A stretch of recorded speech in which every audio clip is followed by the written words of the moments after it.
రోజులుగా సమగ్ర శిక్ష జాయింట్ యాక్షన్ కమిటీ ద్వారా సమగ్ర శిక్షలో పనిచేస్తున్నటువంటి సిఆర్పీలు, సిసిఓలు, ఎంఐఎస్ కోఆర్డినేటర్లు, అలాగే స్కూల్ లెవెల్లో పనిచేస్తున్నటువంటి పీటీఐలు, అలాగే డిపిఓ స్టాఫ్ అందరం కలిసి ఒకే గూటి కింద ఉండి 15 రోజులుగా రెగ్యులరైజ్ ఒకటే ఒక మంత్రం, ఒకటే ఒక దాంతో మేము ముందుకు వెళ్తున్నామండి. ఎంటీఎస్ కూడా కాదు, మాకు రెగ్యులరైజేషనే కావాలి. రెగ్యులరైజేషన్ చేస్తేనే మా కోరికలన్నీ నెరవేరుతాయన్న ఉద్దేశంతో ఈరోజు అర్ధనగ్న ప్రదర్శన అలాగే శీర్షాసనం వేసి మా యొక్క నిరసనను మేము తెలుపుతున్నామండి. ఇలాగైనా మా బోర్డును కేసీఆర్ దాకా చేర్చి కేసీఆర్ విని మా యొక్క జాబ్స్ని రెగ్యులరైజ్ చేసి మా జీవితాల్లో వెలుగు నింపాలని కోరుకుంటున్నామండి. Thank you.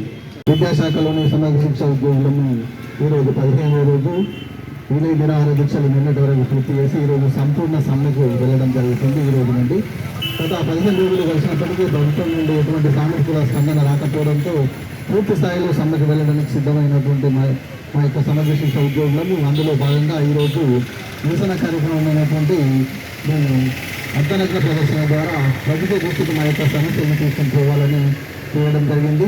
నిన్న భిక్షాటన కార్యక్రమం చేసినాం. మరి విధిలేని పరిస్థితుల్లో ఈ యొక్క అర్ధనగ్న ప్రదర్శన చేసి ఈ విధంగానైనా సమగ్ర శిక్ష ఉద్యోగస్తులను బడిలో పాఠాలు చెప్పుకోవాల్సినటువంటి ఎంప్లాయీస్ మీద రోడ్ల పడి అర్ధనగ్న ప్రదర్శన ద్వారా అయినా ఏదైనా ప్రభుత్వ దృష్టికి తీసుకెళ్లి మా యొక్క సమగ్ర శిక్షను విద్యాశాఖలో విలీనం చేసి వెంటనే రెగ్యులరైజ్ చేస్తారనే ఆశతో ఈ యొక్క నిరసన కార్యక్రమాలు చేపట్టడం జరుగుతుంది.